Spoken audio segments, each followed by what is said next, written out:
കല്യാണിയെ നമ്മൾ ആരും മറന്നു കാണില്ല. കാരണം നമ്മളെല്ലാവരെയും വേദനിപ്പിച്ചതും ഞെട്ടിച്ചതുമായിട്ടുള്ള ഒരു സംഭവമായിരുന്നു ആ 4 വയസ്സുകാരിയുടെ മരണം.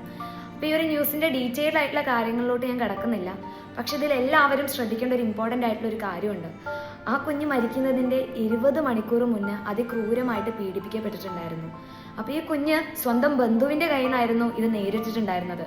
1 വർഷമായിട്ട് ആ കുഞ്ഞിനെ ഇയാൾ യൂട്ടിലൈസ് ചെയ്തുകൊണ്ടിരിക്കുകയാണ്. അപ്പോൾ എൻ്റെ അഭിപ്രായത്തിൽ ഇങ്ങനെയുള്ള ഒരു വ്യക്തി അല്ലെങ്കിൽ ഇത്തരം സ്വഭാവമുള്ള വ്യക്തികൾ ഈ സമൂഹത്തിലൊന്നും ജീവിച്ചിരുന്നിട്ട് വലിയ കാര്യമില്ല. കാരണം ഒരു കുഞ്ഞു കുട്ടീനോടാണ് ഇത്രയും ക്രൂരമായിട്ട് അവർ ബിഹേവ് ചെയ്യുന്നത്. അപ്പോൾ പാരൻസ് എപ്പോഴും ശ്രദ്ധിക്കേണ്ട ഒരു കാര്യമാണ്, കുഞ്ഞുങ്ങളെ ടെക്സ്റ്റ് ബുക്കിലുള്ള കാര്യങ്ങൾ മാത്രം പഠിപ്പിക്കാതെ അവരെ കൂടെ ഇരുന്ന് അവർക്ക് കുറച്ച് ജനറൽ ആയിട്ടുള്ള കാര്യങ്ങൾ പറഞ്ഞു കൊടുക്കാം. അതായത് ഇപ്പം നമ്മുടെ സമൂഹത്തിൽ ജീവിക്കുന്ന സമയത്ത് കുറേ കാര്യങ്ങൾ നമ്മൾ പഠിപ്പിച്ചു കൊടുക്കേണ്ടതായിട്ടുണ്ട്.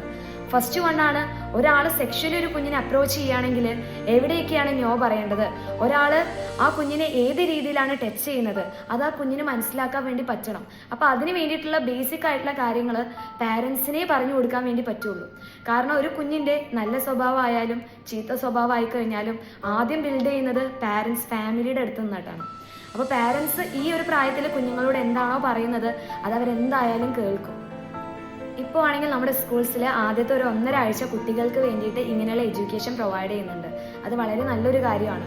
കാരണം കുട്ടികൾക്ക് ഈ ടെക്സ്റ്റ് ബുക്കിലുള്ള കാര്യങ്ങൾ മാത്രം പഠിപ്പിച്ചു കൊടുക്കാതെ ഇങ്ങനെ ജനറൽ ആയിട്ടുള്ള കാര്യങ്ങൾ പറഞ്ഞു കൊടുത്താലാണ് അവർക്ക് സേഫായിട്ട് നമ്മുടെ ഈ ഒരു സമൂഹത്തിൽ ജീവിക്കാൻ വേണ്ടി പറ്റുള്ളൂ. കാരണം ഈ മക്കൾക്ക് അറിയുന്നില്ല ഇത് ഏത് രീതിയിലാണ് അവരെ നോക്കുന്നത്, ഏത് രീതിയിലാണ് ടച്ച് ചെയ്യുന്നത്, അതിനെക്കുറിച്ച് അവർക്ക് ബോധമില്ല. അപ്പോൾ ഈ കാര്യങ്ങളൊക്കെ അവരുടെ സേഫായിട്ടുള്ള ഒരു വളർച്ചയ്ക്ക് വേണ്ടിയിട്ട് നമ്മൾ ഈ കാര്യങ്ങളൊക്കെ അവർക്ക് പറഞ്ഞു കൊടുക്കണം. എന്താണ് മെൻസ്ട്രേഷൻ, അത് ഡീറ്റെയിൽ ആയിട്ട് അവർക്ക് പറഞ്ഞു കൊടുക്കുക. അതിന് നമ്മൾ മടിയൊന്നും പിടിച്ചിട്ടൊരു കാര്യമില്ല.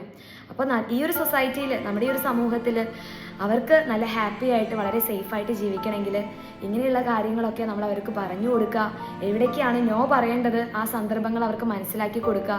എന്നാലേ നമുക്ക് അവർക്ക് വളരെ ധൈര്യമായിട്ട് ഇന്നത്തെ ഈ ഒരു സമൂഹത്തിൽ ജീവിക്കാൻ വേണ്ടി പറ്റുള്ളൂ.